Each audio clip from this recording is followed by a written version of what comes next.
Et salut à toi, bienvenue dans ce nouvel épisode du podcast Nourris ta santé. Aujourd'hui, l'épisode numéro 53 et dans cet épisode, je vais te parler plutôt du pré-workout.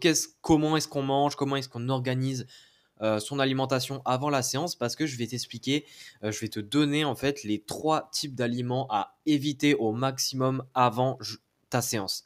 Donc déjà, premier point, donc première précision, quand je parle ici d'avant ta séance, c'est pas le repas qui précède avant ta séance, c'est vraiment dans le cas où tu manges très peu de temps avant ta séance, pardon. Donc c'est vraiment dans le cas où tu manges entre 15 minutes, enfin, voire 1 minute avant ta séance et 1h30 maximum avant ta séance. Donc ici, je parle plutôt dans le cas d'une collation en fait. Je parle pas du repas avant qui pourrait se passer 3 heures avant. Je parle vraiment d'une collation. Une collation qui est prise 1 heure avant, voire 30 minutes avant, quoi. Donc voilà, maintenant que la précision est faite, on va pouvoir démarrer avec les premiers types d'aliments à éviter avant ta séance.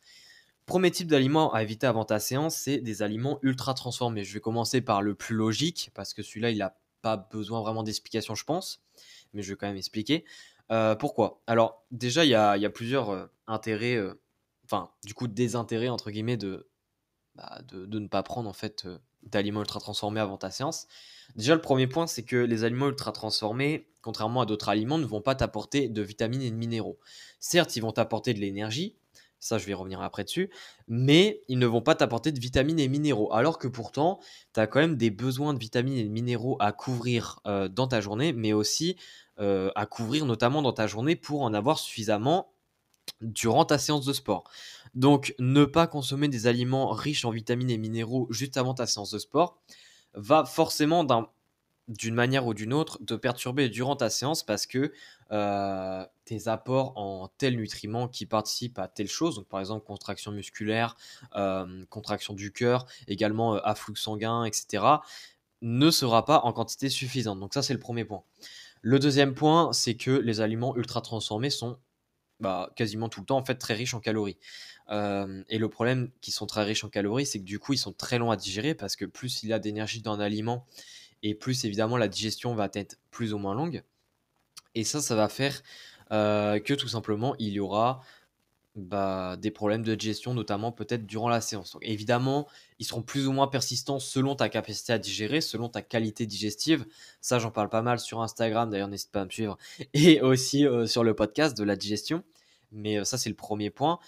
Et ça dépend aussi du sport que tu pratiques. C'est-à-dire que les problèmes de digestion sont bien plus fréquents et sont bien plus, enfin, il faut être bien plus minutieux dans les sports d'endurance, surtout les sports à impact, que les sports de force ou alors les sports d'endurance portés comme par exemple le vélo. Donc voilà, ça c'est vraiment les 2 points, en ce qui concerne le gros apport énergétique. Et du coup, le troisième point aussi qui peut poser problème parfois, c'est que les aliments ultra transformés sont très riches en sel. Et en fait, le problème du sel, c'est que si on a un trop gros déséquilibre entre le sel et le potassium, donc quand je dis le sel, je parle du sodium, le sodium et le potassium, parce que le sel, c'est pas que du sodium, c'est que tu fais de la rétention d'eau. Et la rétention d'eau peut avoir un impact plus ou moins négatif sur ta performance sportive. Donc, c'est quelque chose où il faut faire attention, notamment dans les sports à catégorie de poids.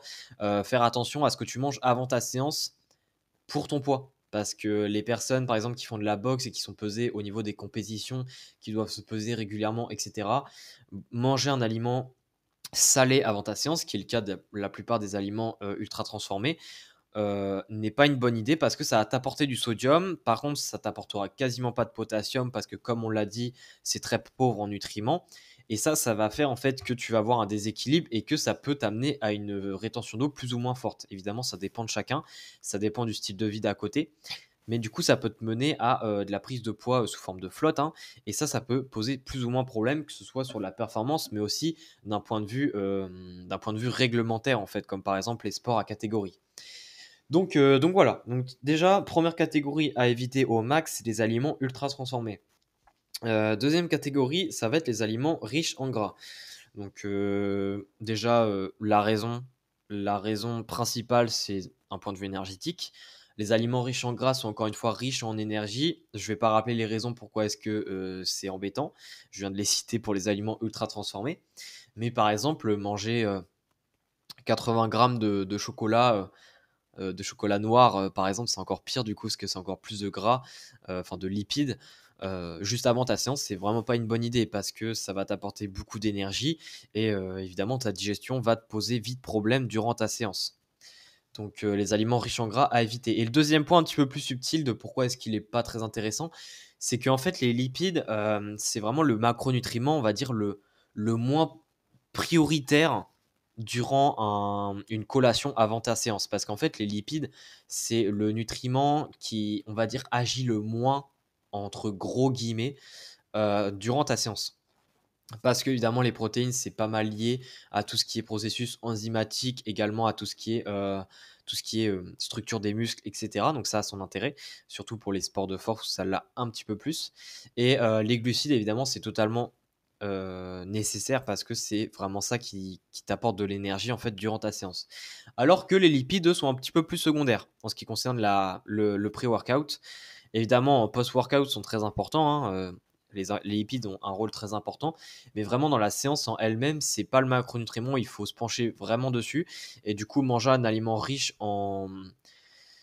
juste avant ta séance aura un double effet négatif, c'est-à-dire qu'à la fois ça va te donner une mauvaise digestion, enfin du coup ta digestion dans tous les cas ne sera pas optimale. Et deuxième point, c'est que c'est vraiment le macronutriment, il faut le plus négligé en quelque sorte avant ta séance parce il est pas ultra important quoi. Dans ce cas-ci, parce que sinon il est important. Donc voilà, ça c'était la deuxième catégorie, c'était les aliments riches en gras. Et enfin la dernière catégorie, c'est les aliments riches en fibres. Je voulais faire ce point-ci parce que même en collation, même si on mange pas de lentilles, même si on mange pas de féculents, etc., qui sont riches en fibres ou de légumes, on mange quand même des fruits. Et généralement, le choix des fruits n'est pas forcément très judicieux. Un exemple, c'est par exemple certaines sortes de pommes. Évidemment, ça dépend de la variété de pommes, mais il y a des variétés de pommes qui sont relativement riches en fibres, notamment les pommes acidulées qui sont souvent plus riches en fibres.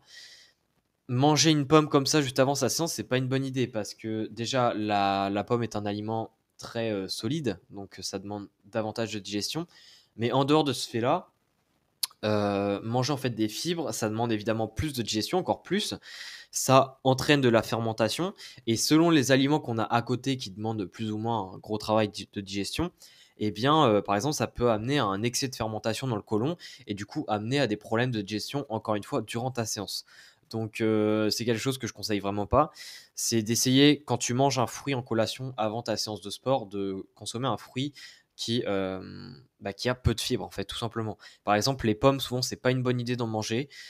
Plutôt prioriser les bananes, mais mûres, parce que les bananes peu mûres, ça a du coup plus de fibres. Également, prioriser, il y a d'autres aliments aussi. Ça dépend également de la taille du fruit à l'unité, c'est-à-dire que par exemple, les clémentines, en soi, elles ont quasiment 2 grammes de fibres au 100 grammes, mais sauf qu'une clémentine ne fait pas 100 grammes. Donc, si tu manges une clémentine qui fait environ, aller à la louche 70 grammes, en fait, tu auras pas 2 grammes de fibres, tu auras moins que ça. Donc au final, ça pose pas trop problème. Alors que par exemple, une pomme qui peut avoir aussi 2 grammes de fibres, eh bien une pomme, ça fait rarement 70 grammes. Souvent, ça fait plus 150 grammes à la louche, encore une fois.